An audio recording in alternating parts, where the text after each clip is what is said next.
Assalamualaikum warahmatullahi wabarakatuh. Bagaimana kabar sahabat-sahabat semuanya hari ini? Insya Allah baik semua ya.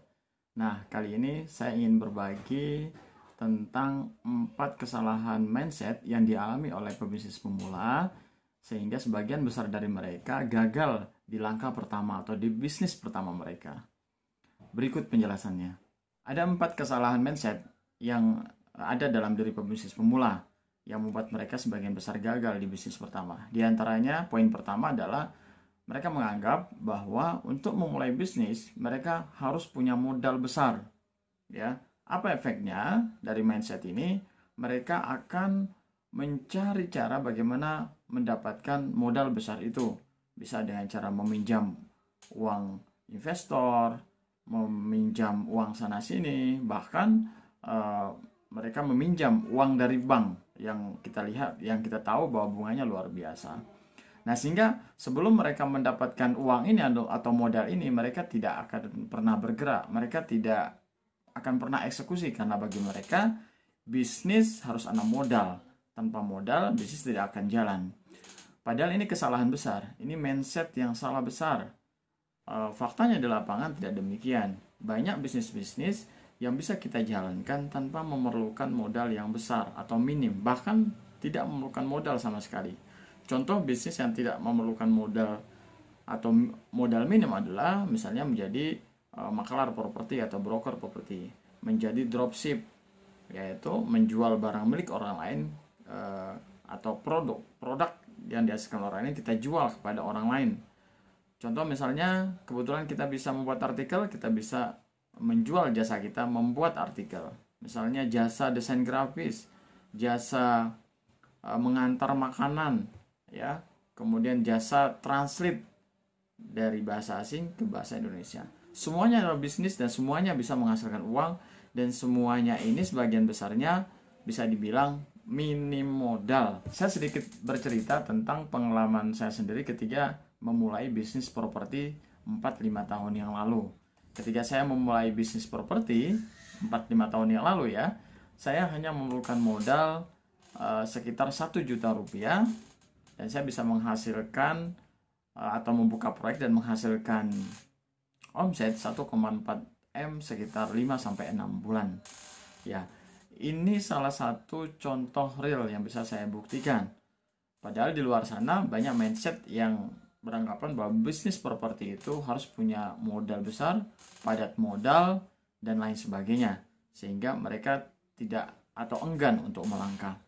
Baik, saya lanjutkan lagi, bahwa tidak semua bisnis perlu atau memerlukan modal besar.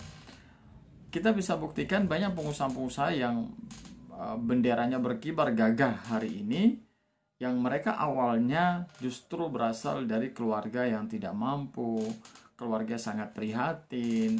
Bahkan ketika memulai bisnisnya, mereka memulai bisnisnya dengan modal yang sangat minim. Kesalahan mindset yang kedua adalah mereka menganggap bahwa memulai bisnis itu harus memiliki fasilitas yang lengkap. Tanpa itu bisnis tidak bisa dijalankan. Nah, ini mindset yang sangat keliru. Ya, kenapa?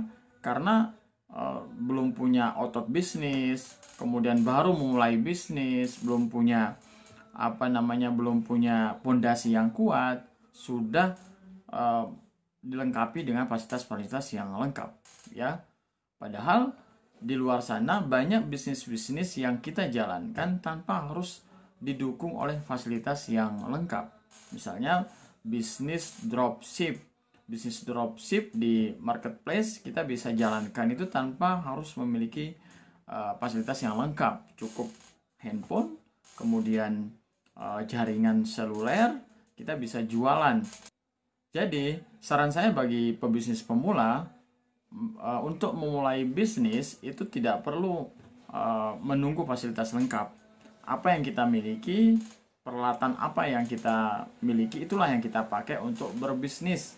Ya, ibaratnya kita sedang melatih otot-otot kita, otot bisnis. Kalau otot kita nanti sudah terlatih, maka kita akan terbiasa nanti menggunakan fasilitas-fasilitas yang ada. Kita kuat menghadapi persoalan-persoalan, problem-problem. Kesalahan mindset yang ketiga adalah mereka menganggap bahwa ketika memulai bisnis harus memiliki tim, harus memiliki anak buah. Alasannya sangat rasional juga. Kenapa? Karena dengan memiliki tim, dengan memiliki anak buah, maka memungkinkan bisnis itu bisa jauh lebih cepat pergerakannya, jauh lebih banyak penjualannya. Itu alasan rasionalnya.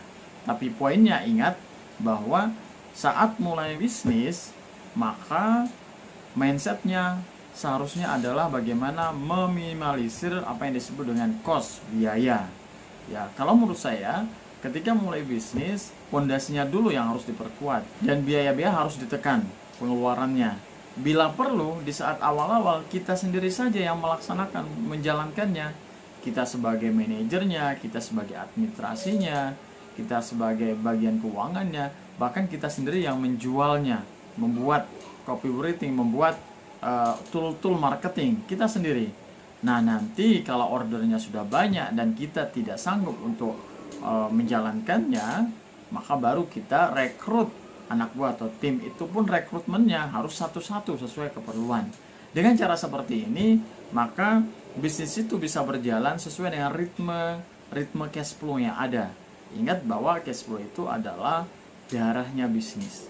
Jangan sampai kita baru memulai bisnis, kita sudah merekrut SDM sana sini, padahal ototnya belum terbentuk, otot bisnisnya belum terbentuk. Kesalahan mindset yang keempat adalah mereka menganggap bahwa menjadi pengusaha itu sesuatu yang sangat sulit. Karena dalam benak mereka, ketika mereka menjalankan usaha, mereka akan berhadapan dengan karyawan, mereka berhadapan dengan konsumen, mereka berhadapan dengan komplain sana sini dan seterusnya. Itu sesuatu yang menurut mereka sangat sulit. Sehingga efeknya adalah mereka enggan untuk melangkah, enggan untuk eksekusi. Kalaupun eksekusi, gagal di langkah pertama karena KO. Ya, kenapa bisa begitu?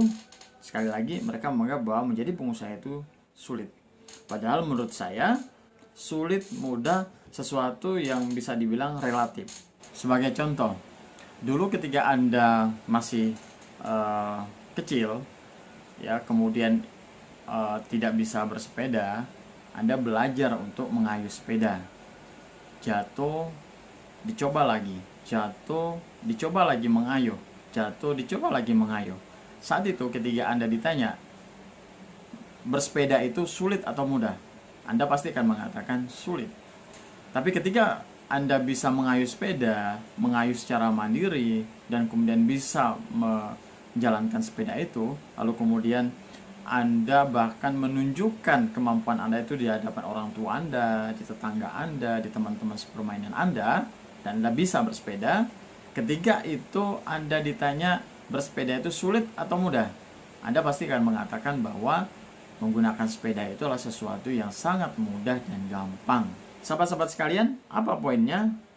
Poinnya adalah sulit itu manakala kita tidak tahu ilmunya. Mudah itu manakala kita tahu caranya, tahu ilmunya.